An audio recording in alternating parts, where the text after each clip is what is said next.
All right, so the question is, do clients need to give permission to advertise their site? The short answer is no.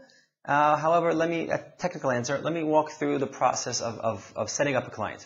Well, the first thing you want to do is have an agreement. This is kind of basic. However, sometimes consultants getting started, they just kind of wing it and they do it verbally or just through email. I always advise putting an agreement. You don't have to go out and invest in, a huge legal document, but having a signed document talking about the services you provided, the goals, the intentions, and any limitations, right? What happens if it doesn't work? Can they go ahead and ask you for their money back?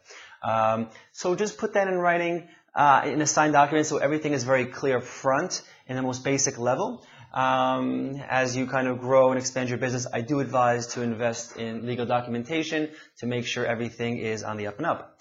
As far as budget, that is something dynamic that can change. It shouldn't be part of the original agreement that's set in stone. But I would have an email discussion going back and forth confirming the budget and the client saying yes. So that's locked in. You have an agreement of what you're going to be doing, what the limitations are, and what the budget is going to be for that month or the period. The next thing is, if this account is going to be theirs, then they should have access to it right away, and their billing info should be in their account, and so if they're paying for it. So usually the clients pay for their own advertising account, so they own that account, and they're paying for the billing. So once the billing is in the account, it is kind of consent that they agree to it, because they put the billing there. It just kind of backs that up. That is the most basic thing you need to actually get started. Now, technically, you could go open a site tomorrow and put in joesbakery.com and start advertising. Google's not going to stop you.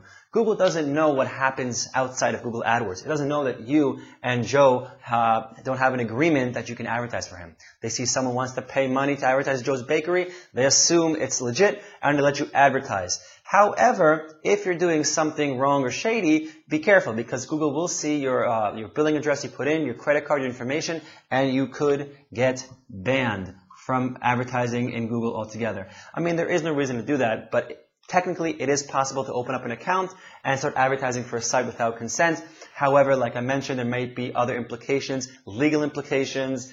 Have a signed agreement, and then get started, and an email confirming the budget, and be very clear in what's going to be provided, what's going to be done, and you should be good to go. Good luck.